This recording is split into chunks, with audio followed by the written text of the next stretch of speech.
Vamos a hablar con Ricardo Regendorfer, es periodista, escritor. Él escribió un libro hace algunos años que se llama Patricia, de la lucha armada a la seguridad. Y la idea es poder conocer un poco más sobre Patricia Bullrich, ¿no? Una figura que siempre está ahí cerca del poder o dentro del poder. Lo tenemos a Ricardo en conversación. Ricardo, bienvenido, un gusto saludarte. ¿Qué tal? Un gusto estar hablando con ustedes. Bien, Patricia Bullrich. Primero te quiero preguntar, ¿por qué nació la idea de hacer ese libro hace algunos años sobre Patricia Bullrich, repasando un poco todo su historial y el significado de Bullrich? Mira, te voy a hacer una confesión.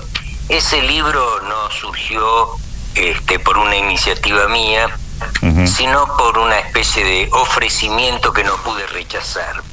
Es decir, cuando me propusieron escribir una semblanza biográfica de este personaje, al principio no sentí un gran entusiasmo porque me resultaba, diríase, farragoso dedicarle algunos meses de mi vida a esa mujer, ¿no? Pero rápidamente comprendí que tomando como eje su casi medio siglo de trayectoria política, podía escribir sobre medio siglo de historia argentina y aún más trasladarme al siglo XIX, donde aparecieron en Argentina los primeros Bullrich. Y eso sí concitó mi entusiasmo, y fruto de ese entusiasmo fue el libro en cuestión, que dicho sea de paso, sentí mucho placer al escribirlo. ¿Qué te llamó la atención en esa investigación sobre Bullrich y como eje de la historia argentina? Bueno, muchísimas cosas, entre ellas su travestismo político, o sea, como vos dijiste al principio, su carácter camaleónico dentro de la política argentina, lo cual hizo que cambiara de bando muchas veces, ¿no? Y justamente esa serie de cambios, esa serie de saltos de un espacio a otro, recorriendo así yo diría todo el arco ideológico que es posible, de algún modo es un elemento central en su existencia, ¿no? Y es un elemento esencial de su existencia que se puede atribuir a, por ejemplo, una personalidad cambiante, ¿no? De hecho, no es infrecuente que alguien que se inicia en la política dentro de la izquierda, digamos, dé un salto hacia la extrema derecha, ¿no? Fíjate vos que tenemos el caso de Mussolini, que empezó en el Partido Socialista y ya sabemos cómo terminó, pero fue un solo salto. En cambio, lo de ella es una sustitución escalonada, y ahora vamos a ver de qué. Porque de algún modo eso se puede atribuir, repito, a una personalidad cambiante, pero yo creo que no, o al menos al escribir el libro entendí que no, puesto que no es una personalidad cambiante, sino es una persona que a lo largo de su vida mantuvo en alto un mismo ideal, y ese ideal es la acumulación de poder, sea donde fuere, y casi siempre al lado del ganador de turno. ¿Lo que se llama pragmatismo político? Y el pragmatismo político sirve para otras cosas también, claro, ¿no?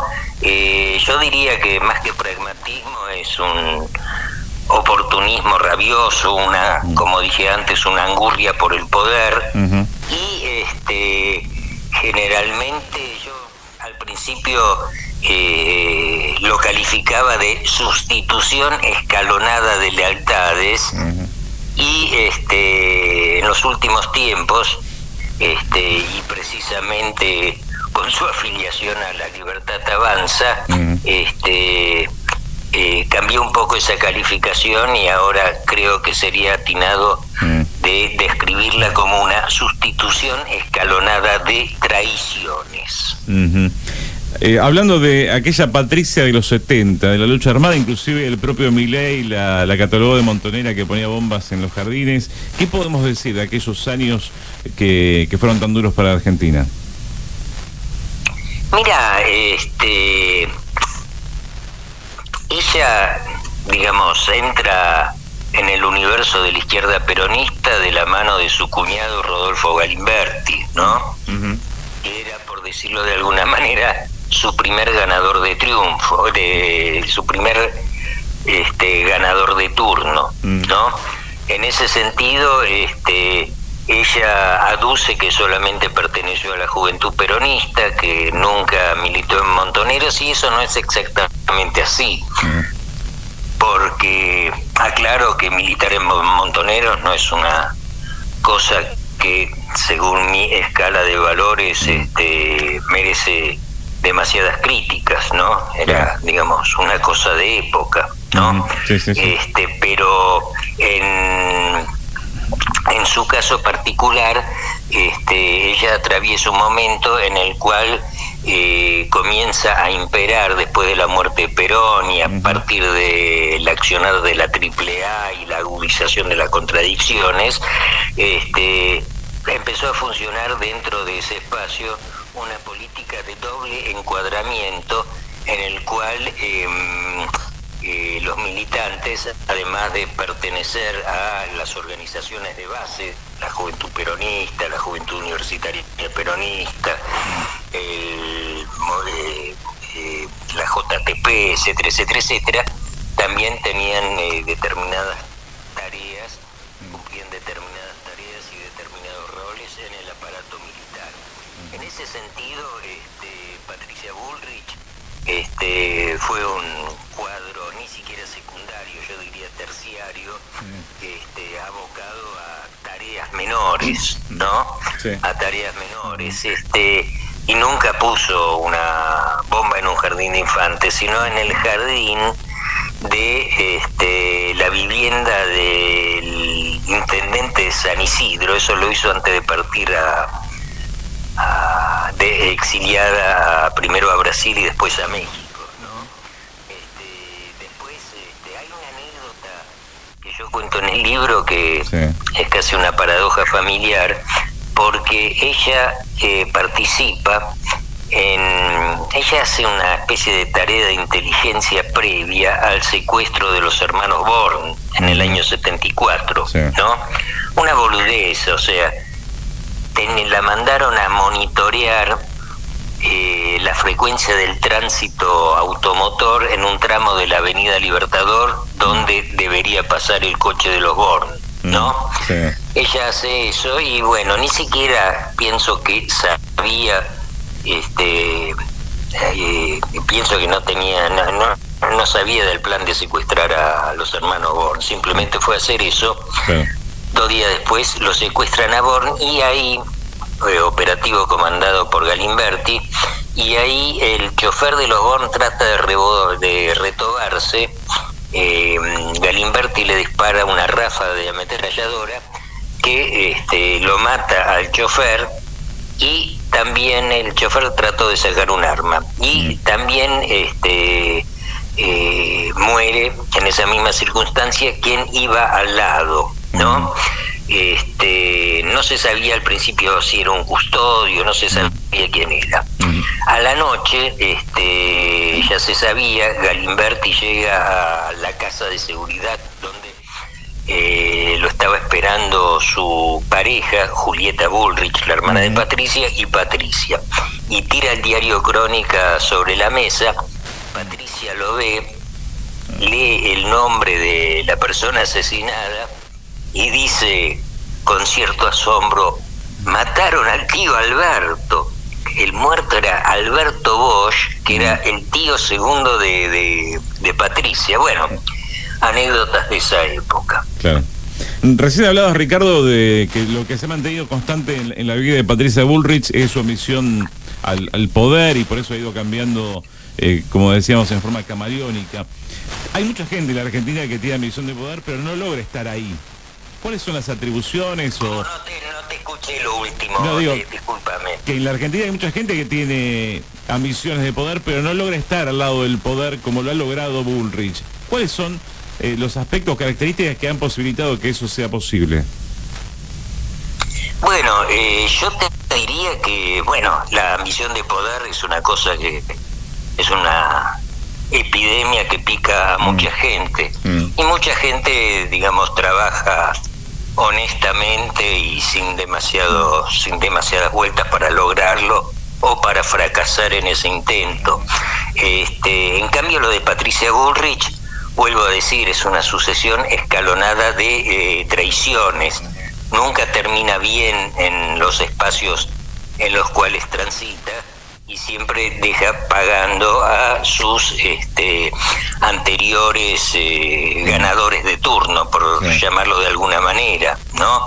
Estos ganadores de turno han sido Galimberti, después ha sido Cafiero, después ha sido Menem, después ha sido De la Rúa, después ha sido Lacarrió, después ha sido Menem y ahora lo es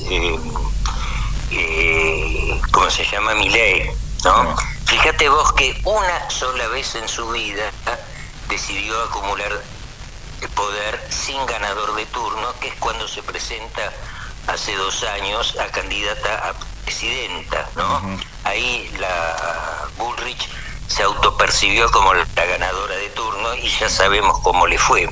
Pero fíjate vos que frente a ese fracaso, su capacidad de resiliencia fue notable, ya que horas después de la primera vuelta, donde ella saca un magro porcentaje de votos, ya empieza a coquetear con Milei en el llamado, durante el llamado pacto de Acasuso, ¿no? Sí, tal cual. Todo un historial que marcado por esas características que hacías hincapié. ¿Y cómo ha llegado a ser una especie de referente para la derecha argentina, para los sectores más conservadores, un referente de la seguridad, Patricia Bullrich? Porque fue con Macri la ministra de Seguridad y ahora es la dueña de la seguridad de nuestro país con Milei. Bueno, ese es un tema que tiene que ver con una constelación de factores y tiene que ver con el clima de época. Yo pienso que en este momento, lamentablemente, no solo en Argentina, sino en el mundo entero, digamos, valga la redundancia, el mundo se ha convertido en una enorme república del Weimar, en alusión al régimen que hubo en Alemania desde el fin de la Primera Guerra Mundial hasta 1933, cuando asume Hitler, ¿no? En ese sentido, y yendo específicamente a la pregunta que vos me haces, en ese marco, en ese contexto, en ese viraje siniestro de la conciencia política de gran parte de las sociedades que hay en este planeta, hay mucha gente que, digamos, le gusta el punitivismo de Bullrich, le gusta la bestialidad de Bullrich, le gusta la violencia de Bullrich, le gusta el odio de Bullrich. ¿Pero hay formación detrás de Bullrich? En ese sentido, en el sentido de la seguridad. Claro, ¿sabe? Fíjate, es una mujer que confundió talco con cocaína. Claro. Eso iba dirigida a la pregunta, ¿no? Digamos, saber, porque más allá del pensamiento diferente que pueda tener tal o cual figura, a veces encontramos que hay brutalidad en todo el sentido, ¿no? Exactamente, desde luego ella no es Edgar Hoover. Y fíjate vos que, digamos, en su labor como ministra de Seguridad también está presente su angurria hacia el poder, ¿no? Yo diría que su lema es figuración o muerte. Y fíjate vos, con el secuestro de la tonelada de ese enorme cargamento de cocaína que encontraron hace unos días en un barco que navegaba, creo, el río Paraná, cuando el capitán denuncia que hay un cargamento en su barco, y así se salta a la luz ese caso, mientras ella atribuyó ese hallazgo a una minuciosa investigación llevada a cabo por el Ministerio de Seguridad, cuando el Ministerio de Seguridad se enteró por teléfono, cuando llamó la gente de Prefectura de Rosario a decirle: hemos encontrado un cargamento de merca, ¿no? Sí. Bueno, acá hay oyentes que se comunican y quieren preguntar, bueno, el caso de un oyente que nos pregunta sobre el protocolo antipiquete. ¿Puede ser algo surgido de la cabeza de Bullrich o alguien se lo contó por en el oído? Mira, pienso que, digamos, fue una tarea compartida de Bullrich con los jefes de las fuerzas federales de seguridad. Digamos, el protocolo en sí no tiene ningún tipo de elemento sobresaliente o que se diferencie de otros protocolos represivos, ¿no? O sea, digamos, es un protocolo, llamémoslo protocolo, o yo diría que es una metodología que se aplicó en muchos gobiernos autoritarios del mundo entero. O sea, digamos, la represión con la que las SA en Alemania reprimían las manifestaciones socialistas o de izquierda, digamos,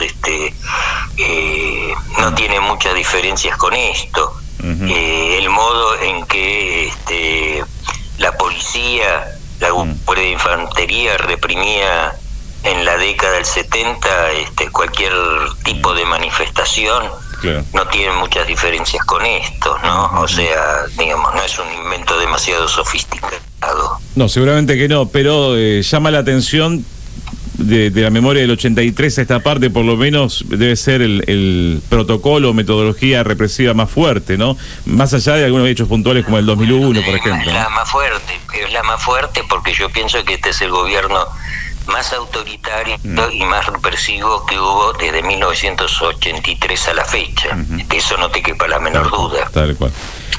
Ricardo, gracias por el contacto y bueno, celebramos que esta mañana pudimos tenerte aquí con esta figura. No es una persona interesante, Patricia Bullrich, pero es una figura representativa de esta política camaleónica que le hace muy mal a la República Argentina. Un abrazo grande. Exactamente, fue un placer hablar con ustedes y les mando un gran abrazo.